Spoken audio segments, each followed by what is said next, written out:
இந்த காலத்துல நல்லதை சொல்றவங்களே நாட்டுல கொஞ்சம் பேர் தான்டா. அனைவருக்கும் அன்பான வணக்கம். நேற்றைய தினம் தூத்துக்குடி ஆசிரியர் திருமண்டலத்தில் அனைவரும் எதிர்பார்த்தது போல இறுதிக்கட்ட தேர்தல் இனிதே நிறைவு பெற்றிருக்கிறது. முன்னாள் நீதிபதி அநீதிபதி தான் நினைத்தது போல தனது முன்னாள் எஜமான்களின் நண்பர்களுக்கு அந்த தேர்தலை நடத்தி கொடுத்திருக்கிறார். தேர்தல் நடத்திய விதம் பாத்தீங்கன்னா சரிதான். அதாவது பாத்தீங்கன்னா அதுல தேர்ந்தெடுக்கப்பட்ட டிசி பெருமக்கள் அனைவரும் ஏற்கனவே நாம் எதிர்பார்த்தது போல ஒரே அணிக்கு என்ன பண்ணிருக்காங்க, வாக்களித்திருக்கிறார்கள். அதாவது பாத்தீங்கன்னா ஞானராஜ் தேவதாஸ் என்று அழைக்கப்படுகின்ற அண்ணன் எஸ்.டி.கே. ராஜன் அவருடைய அணியினருக்கு வாக்களித்திருக்கிறார்கள்.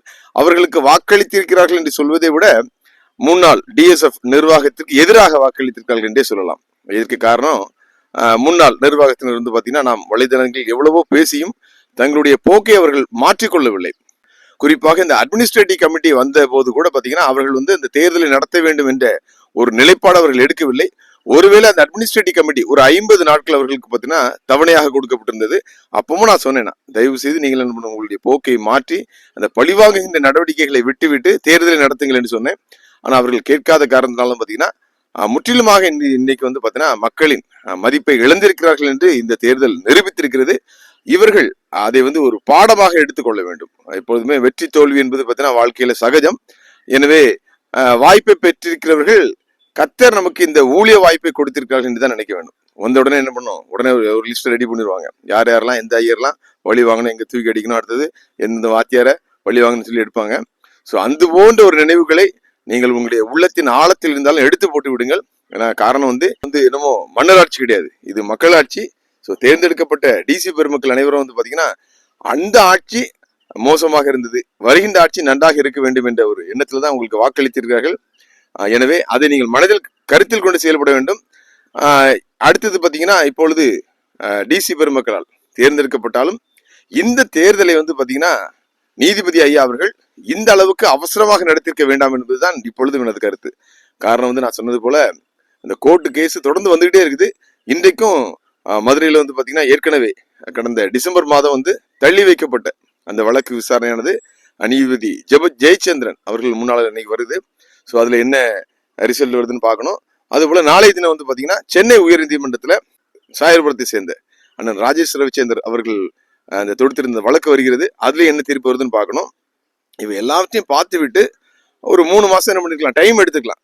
அதாவது ஒரு பூர்ணமான அமைதி நிலவிய பிறகு முன்னாள் நிர்வாகத்தினர் போட்ட எல்லா வழக்குகளும் முடிந்த பிறகு ஒரு தேர்தல் வைத்திருந்தால் நிச்சயமாக இங்கு ஒரு நியாயமான ஒரு நிர்வாகம், ஒரு நல்ல நிர்வாகம் தொடர்ந்து அடுத்த 3 வருடத்திற்கு நன்மை செய்கின்ற நிலைவை எட்டுகின்ற ஒரு நிர்வாகம் வந்திருக்கும். ஆனா இப்பொழுது பாத்தீங்கன்னா முன்னாள் நீதிபதி இந்த தேர்தலை இந்த அளவுக்கு அவசரப்படுத்தி நடத்தியதால் அடுத்த கட்டம் என்ன நடைபெற போகிறது என்று மிகப்பெரிய ஒரு எதிர்பார்ப்பை ஏற்படுத்தி இருக்கிறது.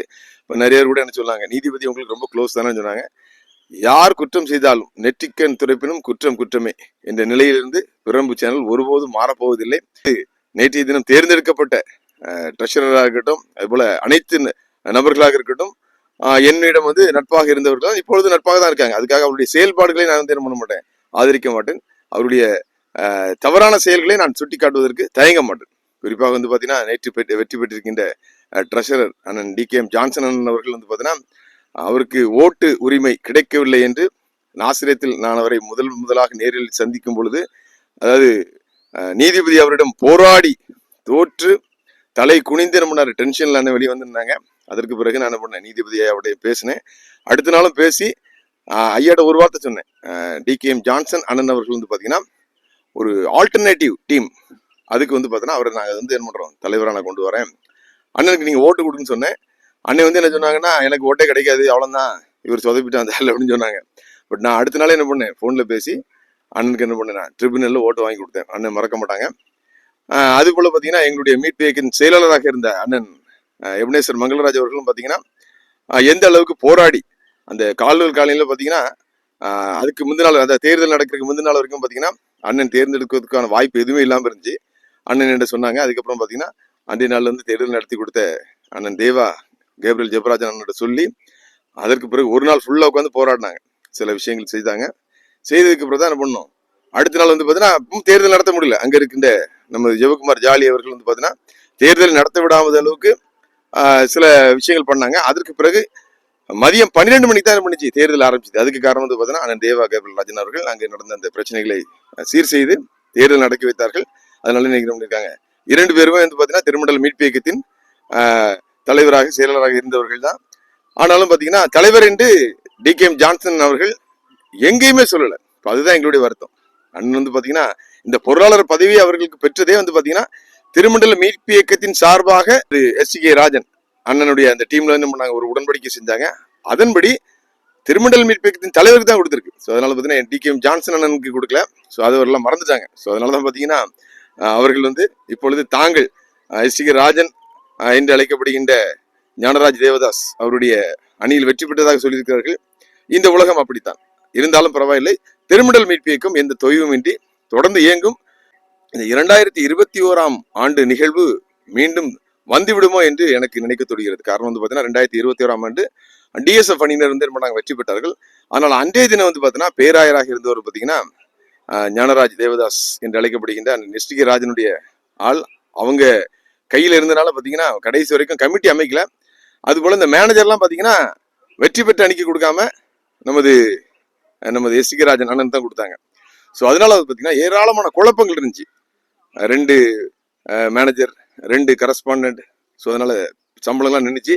ஸோ அது போன்ற ஒரு நிகழ்வு தற்பொழுது மீண்டும் வருமோ என்று நான் நினைக்கின்றேன். காரணம் வந்து பார்த்தீங்கன்னா இந்த மேனேஜர் போஸ்ட் வந்து பார்த்தீங்கன்னா பிஷப் தான் கொடுக்குறது. இப்போது வந்து பொறுப்பு பேராயராக இருப்பவர் பார்த்தீங்கன்னா கமிஷனரி வரப்பிரசாத் ஐயா நேற்றும் வரல, இனிமேல் நாளைக்கும் வருவாருன்னு தெரியல, கமிட்டி அமைக்க முடியுமான்னு தெரியல. அவர் நிச்சயமாக வந்து பார்த்தீங்கன்னா முன்னாள் நிர்வாகத்தினருக்கு தான் என்ன பண்ணுவாங்க, மேனேஜர் கொடுப்பாங்க. ஸோ அப்படி இருக்கும்போது இவர்கள் அதை ஏற்றுக்கொள்ள மாட்டார்கள். எனவே மிகப்பெரிய ஒரு சிக்கல், மிகப்பெரிய ஒரு பிரச்சனைகள் மீண்டும் பூதாகரமாக தூத்துக்குடி ஆசிரியர் திருமண்டலத்தில் எழும்புவதற்கு வாய்ப்பு இருக்கின்றே நான் கணிக்கின்றேன். அது இல்லாம ஒரு நல்ல நிர்வாகம் அமைந்தால் வரவேற்கத்தக்கது. ஆனாலும் இந்த வழக்கு அதுபோல இந்த மாதிரி விவகாரங்கள் எல்லாம் சுமூகமாக முடிந்து தூத்துக்குடி ஆசிரியர் திருமண்டலத்தில் ஒரு அமைதியான சூழல் நிலவுமா என்பதை நாம் பொறுத்திருந்து பார்க்க வேண்டும். எது எப்படியோ முன்னாள் அநீதிபதி தான் நினைத்தபடியே யாருக்கும், அதாவது யாரெல்லாம் கருத்து சொன்னார்களோ அதற்கெல்லாம் மதிப்பு கொடுக்காமல் தனது முன்னாள் எஜமான் நண்பர்களுக்கு என்ன பண்ணியிருக்காரு, ஒரு சேவை செய்திருக்கிறார். இருந்தாலும் தேர்ந்தெடுக்கப்பட்ட DC பெருமக்களுக்கு ஒரு பெரிய நிம்மதி, பெருமூச்சு. அவர்களுடைய பதவிகள் வந்து என்ன பண்ணணும், தொடர வேண்டும்.